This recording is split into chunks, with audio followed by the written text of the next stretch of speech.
ආරක්ෂාව පැත්තෙන් ගත්තොත් ලෝකයේ ඉතාම ඉහළම ආරක්ෂාවක් තියෙන රටක් වශයෙන් අපිට චීනය සලකන්න පුළුවන්. ළමයෙකුට යුනිවර්සිටි එකකට සල්ලි ගෙවන්න වෙන්නේ ලෝකයේ තියෙන හොඳම යුනිවර්සිටි එකේ ඉඳන් ශ්‍රේණිගත කිරීමක් කරොත් ඒකේ පළවෙනි යුනිවර්සිටි 500 ඇතුළත තියෙනවා චයිනා යුනිවර්සිටි. ෆුල් ස්කෝලර්ෂිප් එකකින් කරලා අවසන් කරනවා නම් සමහරවිට කොච්චර විතර කාලයක් යනවද? නීත්‍යානුකූලව part time job එකක් කරන්න අවස්ථාවක් නැහැ. චයිනා ගිය ළමයෙක්ට part time job එකක් නෙමෙයි කරන්න තියෙන්නේ. බිස්නස් එකක් තමයි ළමයෙක් ගිහලා ඩෙවලොප් කරන්නේ. ෆුල් ස්කෝලර්ෂිප් එකක් අපිට චීනයේ තියෙන මොන යුනිවර්සිටි එකෙන්ද ගන්න පුළුවන්කම තියෙන්නේ? පිට එක්ක චීනයේ තියෙන හොඳ රෑන්කින් යුනිවර්සිටි 20ක් පමණ වැඩ කරනවා. පාඨමාලා 100කට ආසන්න ප්‍රමාණයක් තියෙනවා. ඒ විදිහට ඉගෙන ගන්න තියෙනවා නම් හොඳයි. චීනයෙන් බහැපු හැටි අපේ නියෝජිතයෙක් ඇවිල්ලා තමයි ළමයා යුනිවර්සිටි එකට එක්කයි යන්නේ. මගේ අධ්‍යාපන කටයුතු පිට රටකට ගිහිල්ලා අවසන් කරන්න පුළුවන් නම් උසස් අධ්‍යාපනය වෙනුවෙන් පිට රටකට යන්න පුළුවන් නම් ඒක තමයි මේ දවස්වල කරන්න පුළුවන් හොඳම විදිහ කියලා ඔබ හිතනවා. ඒකත් ෆුල් ස්කෝලර්ෂිප් එකකින් කරන්න පුළුවන් නම් ඒක හොඳටම හොඳයි. මේවා කාගෙන්ද ඉගෙන ගන්න පුළුවන්? හරියටම මේ ගැන විස්තර දැනගන්න පුළුවන් කාගෙන්ද?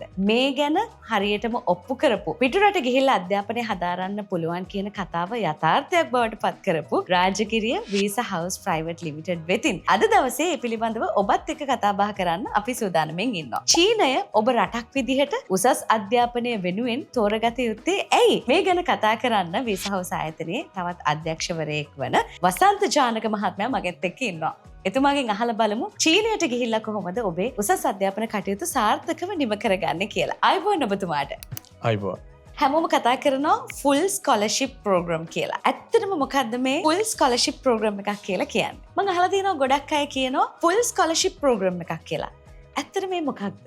ලංකාවේ දරුවන්ට මේ වෙද්දි අවස්ථාවක් උදා වෙලා තියෙනවා. චීනෙ ගිහිල්ලා තමන්ගේ උසස් අධ්‍යාපනය සම්පූර්ණයෙන්ම එහෙම නැත්නම් 100% සම්පූර්ණයෙන්ම නොමිලේ හදාරන්න අවස්ථාව. මේදී ළමයෙකුට යුනිවර්සිටි එකට සල්ලි ගෙවන්න වෙන්නේ නැහැ. එහෙම නැත්නම් යුනිවර්සිටි පේමන්ට් එකක් නැහැ. හොස්ටල් වලට තමන්ට මුදල් ගෙවන්න වෙන්නේ නැහැ. ඒ කියන්නේ ලිවිං කොස්ට් එකට තමන්ට වියදමක් යන්නේ නැහැ.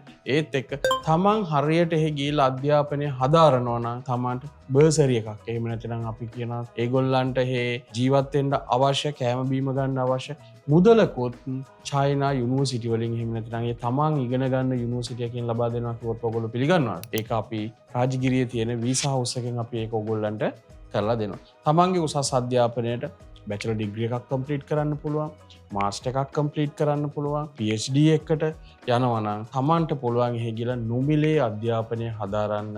ඒකට අපි කියන ෆුල් ස්කෝලර්ෂිප් එකක් අරන් දෙනවා කියලා. තමන්ට ෆුල් ස්කෝලර්ෂිප් එකක් අරගෙන තමන්ගේ এডুকেෂන් එක කම්ප්ලීට් කරන්න පුළුවන්. අපි උදාහරණයකට ගත්තොත් තමන් බැචලර් ඩිග්‍රී එකකට යනවා නම් තමන්ගේ බැචලර් ඩිග්‍රී එක අවුරුදු 4යි. මේ අවුරුදු 4ක කාල සීමාව සම්පූර්ණයෙන්ම තමන්ට නොමිලේ අධ්‍යාපනය හදාරන්න පුළුවන්.